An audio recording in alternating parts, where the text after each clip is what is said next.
The rest of the world gets ready to move on Mali. The UN speeds efforts to send in peacekeepers. The Europeans are meeting now. You're watching the first Arise News Hour. Our top story tonight, the battle for Mali and its role on the world stage. On the ground, the French troops moved to take the town of Kidal, the last stronghold of the Islamist fighters, while there's dancing in the streets, as the French defense minister proclaims a, quote, turning point. Also ahead on the program tonight, the Russians express concern at the alleged Israeli attack on a Syrian military facility. An American official says they hit weapons bound for Hezbollah in Lebanon.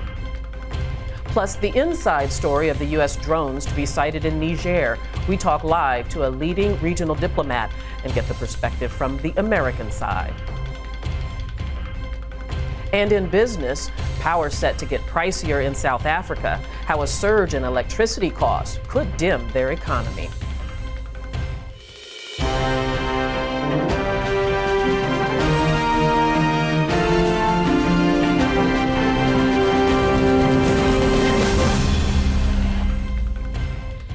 Welcome to Arise News Hour on our very first day, January the 31st, 2013. Each day we'll be bringing you the latest global news focusing on the people and the parts of the world that don't always get fully covered on other networks. We'll tell you more about us later, but first, tonight, it took the French and some African troops from other countries to start the intervention against Islamic control of northeast Mali. Now the French defense minister talks of a turning point, and the rest of the world talks of joining in. The UN could soon send peacekeepers.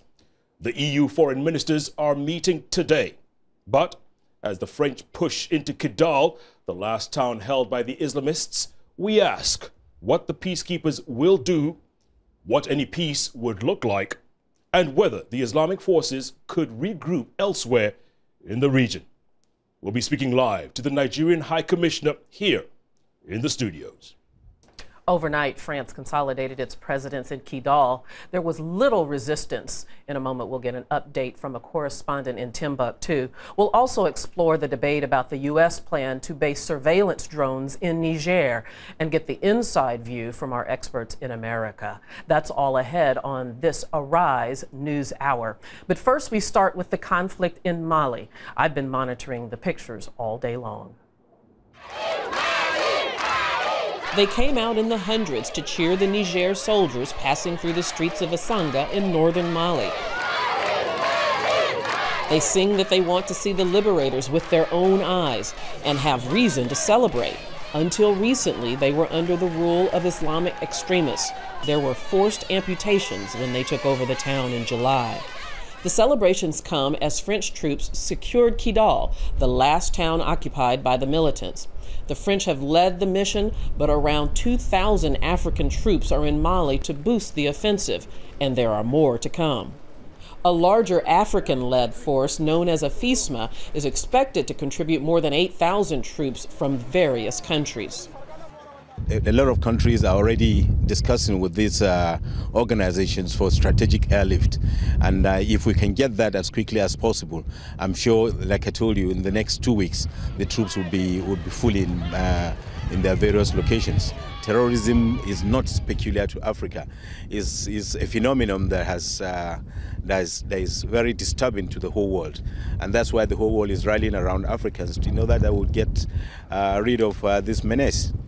A menace that the United Nations needs to eradicate.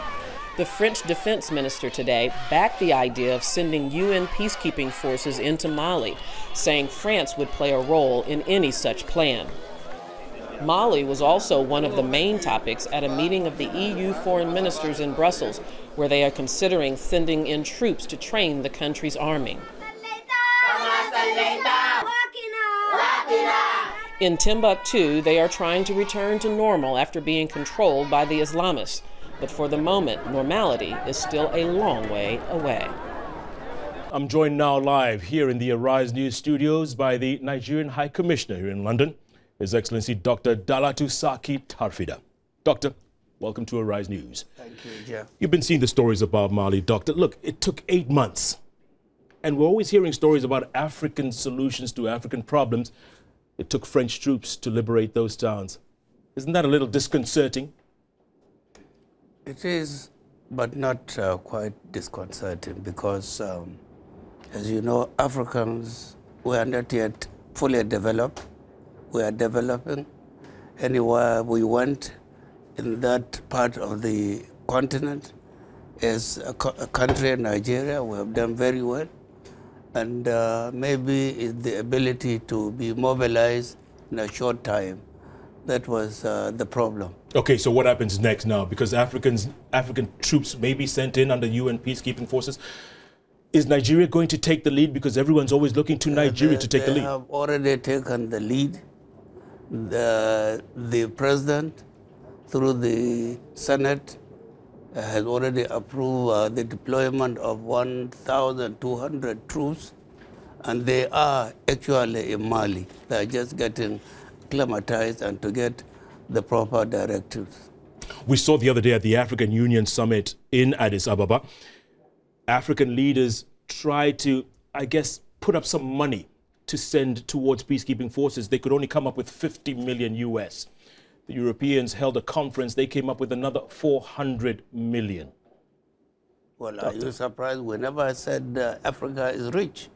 Doctor, Africa is rich. It is rich, but not fully rich. You know, we have resources not fully exploited.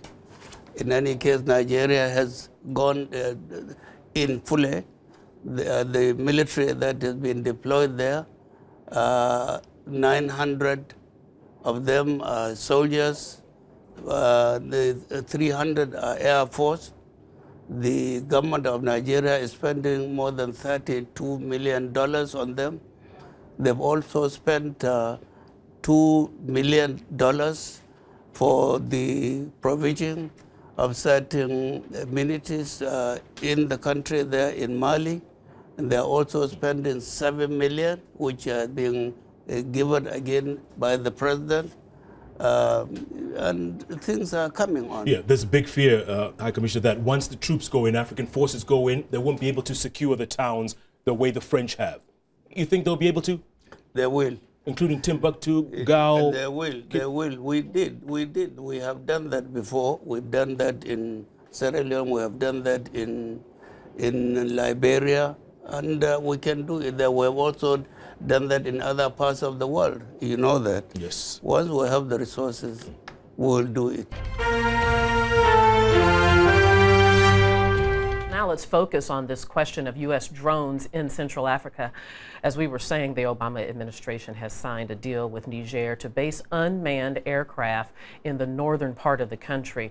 Let's find out more from Jeffrey Laurenti, who is an academic with a specialist knowledge of the issue. He is senior fellow at the Century Foundation in New York, and he joins us from there live. Thank you very much for being with us, Mr. Laurenti. I really appreciate it. Good evening. I think first let's start with explain strategically the benefit of the U.S. having this base in this part of the world. Well, Africa in general had long been on the margins of American strategic thinking, but as the conflict with jihadist Islamism has become more and more intense and more violent, it has become one of the multiple fronts in that struggle. And the events in Mali have underscored the need to have some kind of close surveillance, more than the U.S., more than the other countries, more than the governments in the Sahel itself have been able to manage. So the U.S. has entered this deal. It is not the first drone surveillance base in Africa. There is an important one in Djibouti on the far eastern side of the continent. That has been much more focused on Somalia and on Yemen. And this is what gives some rise for concern about the new base in Niger.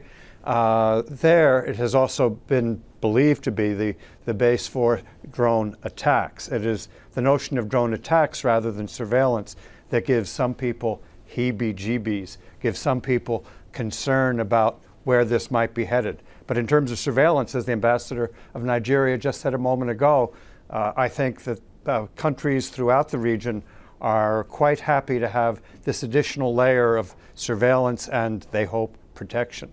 And speaking of converting to attack drones, will there be regulation in place? What assurances will be made to make sure that this won't convert to an attack mode and there be civilian casualties, like, as you already mentioned, in Yemen, Somalia, Pakistan?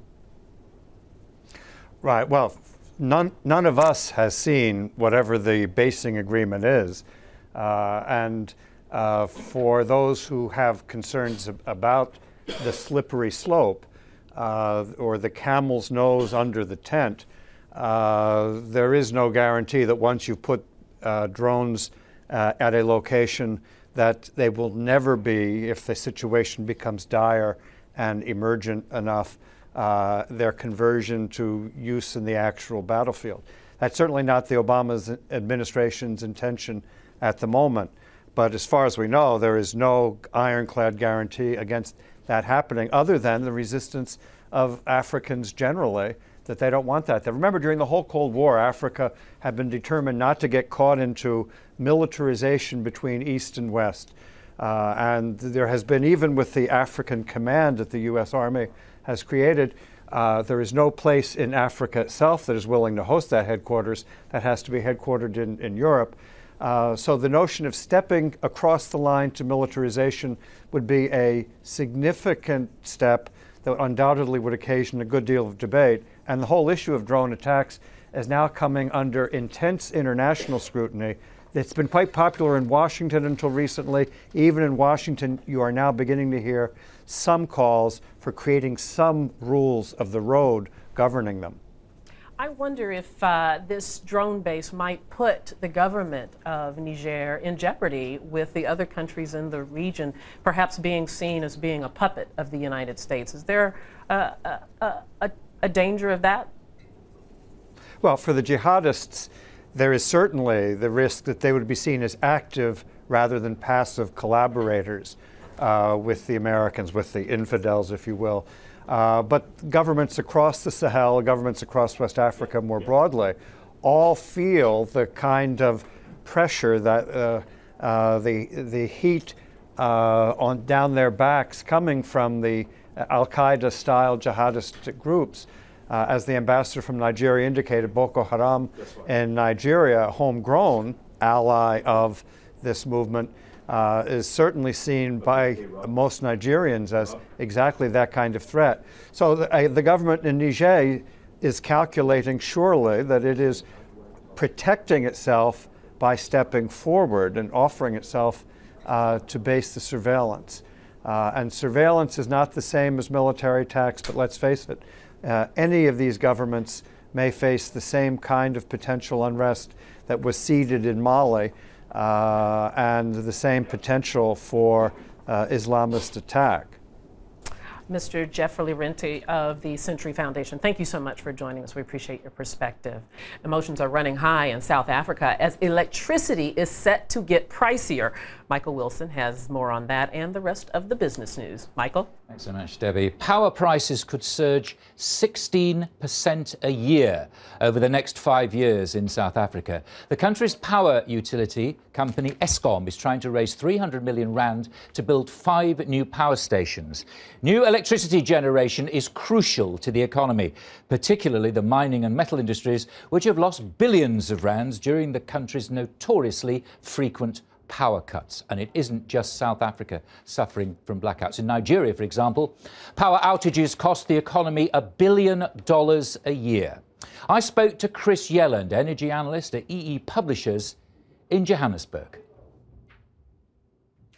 Well, it has very severe impacts on the economy in almost every sector, and most particularly in the energy-intensive sectors, sectors such as mining, metal beneficiation, smelting, aluminium, and all manner of energy-intensive industry, including manufacturing. But it goes further than that. It goes to the very man in the street, and most particularly the poor. Do you think that the regulatory authorities will actually pass this? Because I suppose the bottom line is that Eskom do need to build more power generation, don't they? Well, they certainly do need to build new power generation. Power is running particularly tight at the moment, and no doubt Eskom needs the revenue. The question is, where does the money come from? Does it come from the tariffs through the customers of electricity? Does it come from the shareholder through equity injection? Or does it come through debt, through borrowings? But one way or another, Eskom needs the money. And at the moment, all of it seems to be coming through the tariff from the electricity customer. And this lack of a decent infrastructure as far as power generation is concerned spreads right across Africa, doesn't it? Yes, certainly. Many African countries are facing similar shortages of electricity to South Africa. Some of these countries are heavily dependent on hydropower, which in times of drought leads to very severe shortages, for example in Tanzania and Zambia. And a further aspect is the fact that South Africa has been a net exporter of electricity through the South African power pool. It trades electricity with its neighbors. So in times of shortage in South Africa, one can expect less power from South Africa to be traded on the power pool, and that means problems for neighboring countries in Southern Africa. And supposing you're a big international business looking at Africa, wherever it may be, that lack of that kind of infrastructure has got to be a very powerful part of your argument, yes or no, presumably, hasn't it? That's correct. The prices of power and the availability of power certainly affects investment decisions, particularly in energy-intensive industry, which is the traditional big industry in South Africa. So certainly the price of power is going to be an inhibiting factor. In the past, South Africa has been a destination for energy-intensive industry because it had abundant, cheap electricity. This has changed completely now, and South Africa's electricity is rising to amongst the highest in the world. So it's going to affect the kind of investments that South Africa attracts. But in addition, of course, it affects the competitiveness of South African industry and South African manufactured products on export markets. So yes, it has many impacts from investment to exports and to the man in the street. Chris Yellen there, thanks very much indeed. More business later. Something is brewing in an important market, but it's not everyone's cup of tea. I wonder what all that's about. Can't wait to find out more about that. Thank you so much, Michael. You're watching Arise News. Our top stories of this hour. The UN talks about sending in peacekeepers as the French advance in Mali continues. The French defense minister is talking about a turning point. More details emerge of the American plan to base drone surveillance aircraft in Niger. And Russia has expressed concern about an alleged Israeli attack on a military base or convoy in Syria. More on that coming up. You're watching the very first Arise News Hour. Still to come, at least 60 people have died in days of protest and violence across Egypt. We'll speak to the country's prime minister. Russia has said it is concerned at the alleged attack on Syria by Israel, saying such a strike would be an unacceptable violation of the UN Charter. Syria has denied reports that the target for the strikes were lorries carrying weapons on their way to Hezbollah in Lebanon. This is how Syrians were told by state television that there'd been an Israeli strike on a research center that had killed 2 people and wounded 5. Syria claims that Israeli jets had entered their airspace at low altitude, under the radar, and hit the center in Jamria, near Damascus. Russia has disapproved. Maria Zarahova, a spokesperson for the country's foreign minister, said Moscow is deeply concerned by reports of strikes by the Israeli Air Force in Syria. If this information is confirmed, it means that they are carrying out airstrikes without any reason against a sovereign state. So far, Israel has refused to comment, but US officials are reported to have said that the target was a convoy carrying anti-aircraft weapons bound for Hezbollah in Lebanon, and Israel had notified Washington of the attack. The situation has been further complicated by fighting between the Assad regime and rebels seeking to oust him.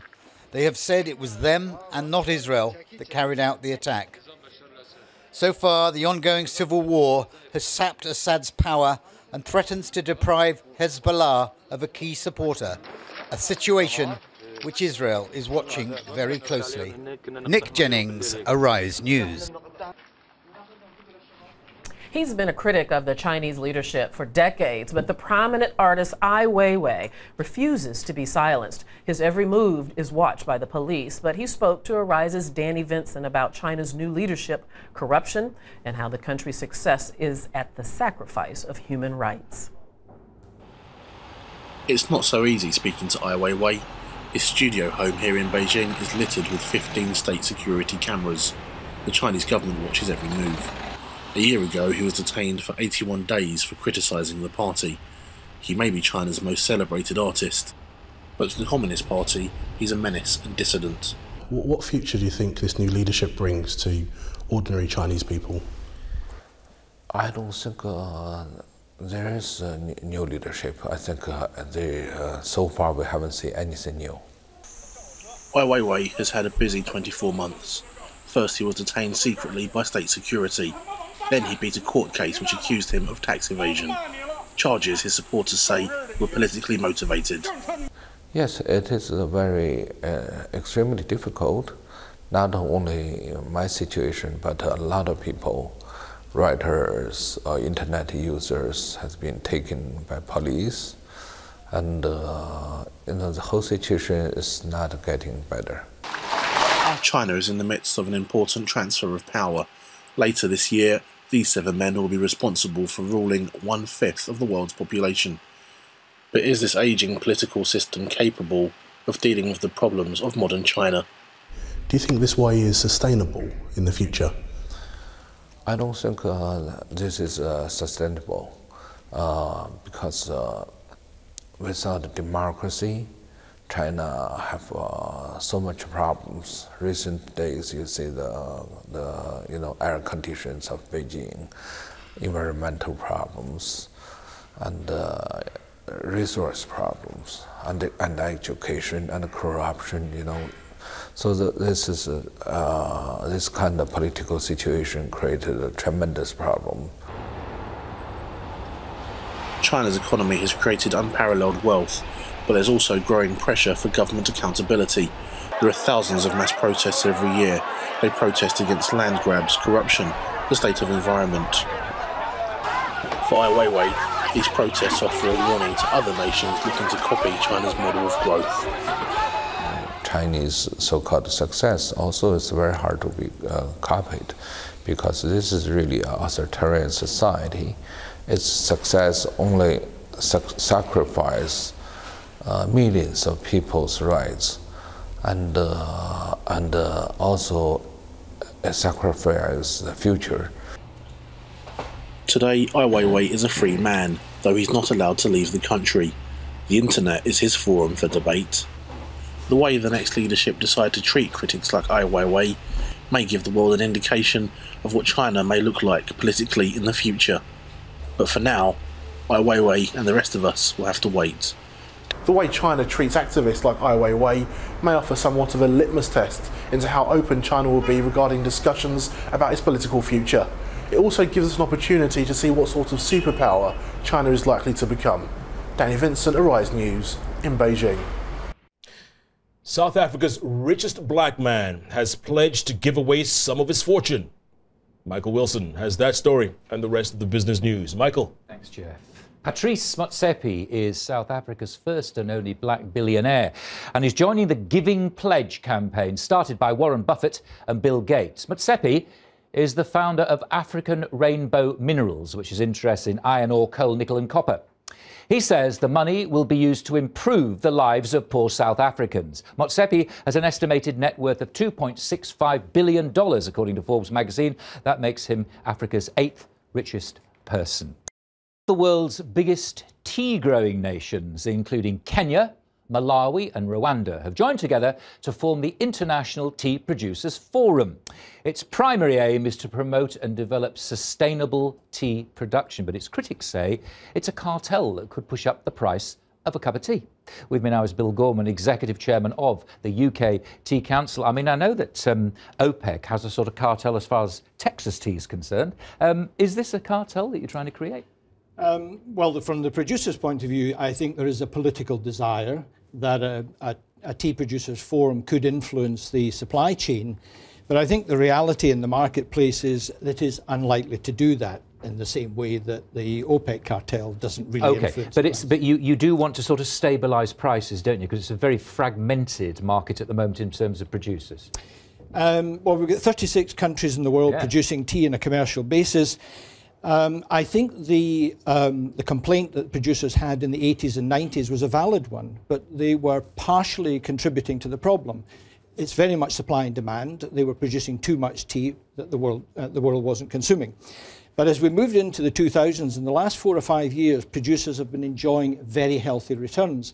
In fact, the auction price of tea average over the last 4 or 5 years has grown by 60%. Does any of that actually pass on? Because I noticed in that list that I said at the beginning, you know, Malawi is a big tea producer, isn't it? Yep. I've been to Malawi. It's not a particularly rich country. I mean, it doesn't get passed down, does it?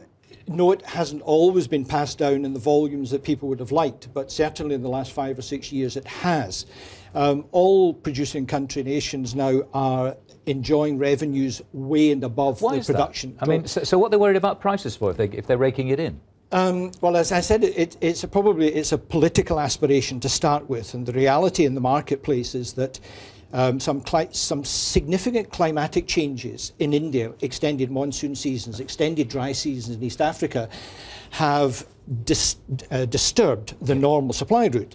So what we're seeing now is the gap between supply and demand closing to a point where tea buyers are going to make sure their pipelines are full, and that's keeping the price of tea up to its highest average level. So tea is a commodity, isn't it? Now, most commodity markets, which are the most basic things that countries, when they start to have markets, actually do, have futures markets. There's not one in tea. There isn't one in tea, no at all. Why not? I don't know the answer to that, but it's worked extraordinarily well. It's probably one of the most transparent industries, because almost all the tea in the world is sold through auction, so you can see exactly what quantity, what quality. So why don't people sell futures just like they do with anything else? Maybe they'll get round to it, and as the auction markets move to an electronic base, which is starting to happen in India, for example, maybe they will move that way. But just now, everything is through the hammer, transparent. You can see the prices, see the quality. And it actually, at the moment, is working extremely well for the producers. But just to return to my first point, it does really all happen, doesn't it? You know, once you start controlling prices go up, don't they? They do.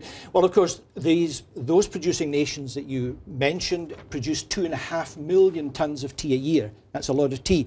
There's still another 2 million tonnes being produced by other countries. So in the OPEC analogy that you were using, if you were fixing your price at $3, somebody's going to sell it for $2.70. Sure. Disturbing. Just give us an idea how big the market is. I mean, I've tried to find the figures. They seem to differ everywhere. It's huge, isn't it? In terms of global? Global, yeah. Global cups of tea. 4.5 million tonnes, 3 ounces, 3 grams a tea bag. That's a lot. In UK today, we will drink 165 million cups of tea today. We're only going to drink 80 million cups of coffee. And tea consumption is growing dramatically in Africa, as people's income levels rise. In India and in China, domestic consumption is growing at 5 to 6% per annum, where in the UK, in Europe generally, our tea consumption is flat.